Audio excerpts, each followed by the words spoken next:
I want to turn now to January being Human Trafficking Awareness Month. Our next guest has made it her mission to spread hope and advocate for those affected. She escaped a life-threatening situation of trafficking, violence, and addiction herself.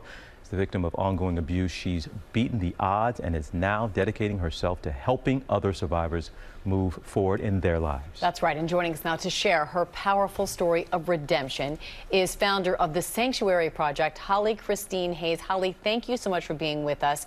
Every year, millions of people are trafficked around the world, and just recently, 33 missing children were rescued out of Los Angeles. There are a lot of misconceptions surrounding human trafficking, and I think a lot of people probably think it couldn't happen here. It's not happening in this country. What are some of those myths? Yeah, so I think the first thing to remember is that trafficking is not an over there problem. A lot of people think of it as something that's happening in Southeast Asia or in Africa or in the Middle East. But more and more we're discovering that this is happening right here in America. And some of the myths are that it's usually a kidnapping situation. Maybe we've seen a movie where a child is taken and then trafficked. And the biggest misconception is that the overwhelming majority of trafficking cases are actually happening through a known person. So a boyfriend, a family member, and someone that a young child or a young adolescent meets online, develops a relationship with, and then is pulled into an exploitive situation. Ma'am, what, if you don't mind sharing just a little here, you're a survivor yourself, just a little about those circumstances, and what was one of the biggest challenges in you not just getting out, but then being able to thrive once you got out of that situation? Yeah, so my situation was what we commonly see here in America. It did happen through a boyfriend. And, he developed trust with me, and then the relationship became violent and then ultimately exploitive. Some of the factors that led to that for me were I had an addiction that I was struggling with, and there was some childhood sexual abuse that had also kind of set the stage for that. And so a lot of the times that's what we're seeing in the girls that are coming out of trafficking. They're not just recovering from that trafficking situation or that sexual exploitation, they're also recovering from an addiction often, and they're recovering from that violence.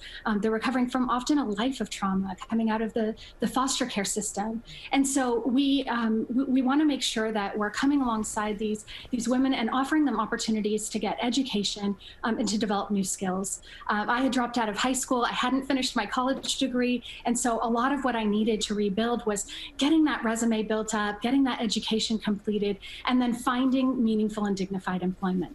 And you're now helping others with those very issues, the Sanctuary Project. But like all businesses and organizations during this pandemic, it has been very difficult to stay afloat. How have you pivoted to make things work?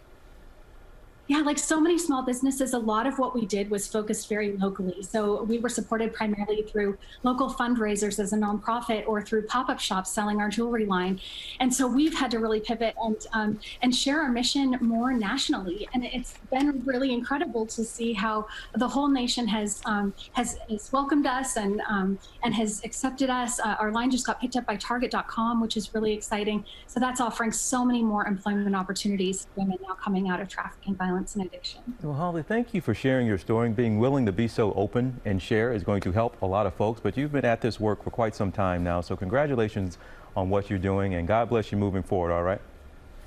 Thank you. All right. Well, thanks so much for spending time with us. Well, hey there, GMA fans. Robin Roberts here. Thanks for checking out our YouTube channel. Lots of great stuff here. So go on, click the subscribe button right over here to get more of awesome videos and content from GMA every day, anytime.